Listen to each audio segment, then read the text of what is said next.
Hello, my name is Braxton, and in this video, I will show how to solve this equation right here for y. First off, that you need to know to help you solve this problem, because I know looking at it, it is kind of intimidating if you do not know what these little things right here are. And what they are is just a natural log. It's just a function. It doesn't mean much. It's not important to you right now. You just have to solve for y. So rule number one that'll help when solving these functions is knowing that ln of x is the inverse of e to the x. So that may not seem important yet, but later on, when we simplify all this and get it all together, this will be key. Actually, you can't do the problem without knowing that these two functions cancel each other out. Secondly, you'll need to know log rules, which the natural log is a log. It's just using a different base that's really funky, but it's just a log, so you can use log rules. Is that I'll use different colors to kind of clear things up here. The natural log of A, never mind, I'm not using different colors. The natural log of A minus the natural log of B equals the natural log of A divided by B. And for those of you whose brain hamsters are running their heads, you could probably see how these two things will help you solve the problem in the long run.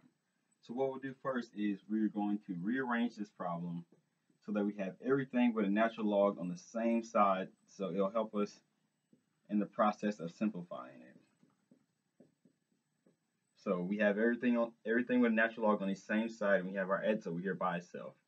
So first we're going to use one of the rules we talked about earlier, and we have the natural log of y minus 1 divided by 2. See, these two functions subtracted, and we divided it right here. Minus the natural log of x equals x. Now, you could have done this in one step, but I want to keep it simple now just so you don't lose track of what's going on. So here we're going to just do the same thing over again. The natural log of y minus 1 is divided by 2x equals x.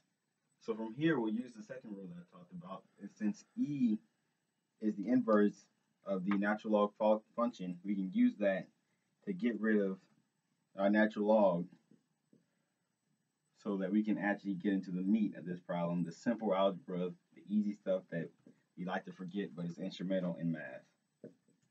So we'll multiply both sides by 2x to get it outside the denominator.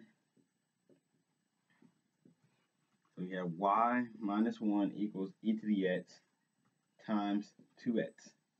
And right here, all we have to do is add 1 to both sides.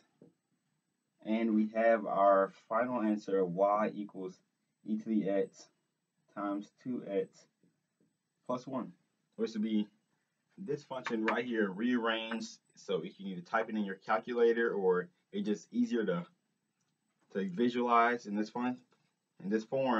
Here's your final answer.